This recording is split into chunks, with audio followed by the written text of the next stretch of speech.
6/15/24 ఈ తేదీలలో మీరు జన్మించారా?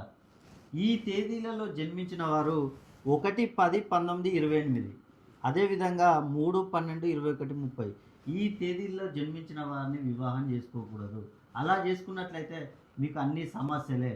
అదేవిధంగా సింహరాశి, ధనస్సు రాశి, మీనరాశి ఈ 3 రాశులకు చెందిన వారిని గనుక వివాహం చేసుకున్నట్లయితే అనేక నష్టాలు, సమస్యలు. అదేవిధంగా వీరి డెస్టినీ నంబరు 1 గాని, 3 గాని అయి ఉండరాదు. అలా అయ్యున్నట్లయితే అనేక ఇబ్బందులు. డెస్టినీ నంబర్ అంటే డేటు, మంత్, ఇయర్ కలిపి ప్లస్ చేస్తే వచ్చే నంబర్‌ని మనం డెస్టినీ నంబర్ అంటాం. ఆ డెస్టినీ నంబర్ 1 గాని, 3 గాని అయి ఉండరాదు. ఎందుకంటే ఈ 6వ సిరీస్‌కి, 1వ సిరీస్‌కి పడదు బద్ధ శత్రువులు. అదేవిధంగా 6వ సిరీస్‌కి, 3వ సిరీస్‌కి పడదు బద్ధ శత్రువులు. కాబట్టి మీరు 6వ సిరీస్‌కు చెంది 1 గాని, 3 గాని మీ డెస్టినీ నంబర్ అయినా కూడా మీకు అనేక సమస్యలు వచ్చే అవకాశం ఉంది. ఆడవారైతే వివాహాలు ఆలస్యం అవుతూ ఉంటాయి. వివాహాలు జరిగున్న వారికి సంతాన విషయంలో లేటు. అదే విషయంలో ఇంట్లో రుణ బాధలు ఎక్కువయ్యే అవకాశం. ఏ వ్యాపారం చేసినా కూడా నష్టాలు.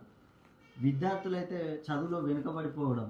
అదేవిధంగా నిరుద్యోగులకు ఉద్యోగ అవకాశాలు తగ్గుతాయి, రావు.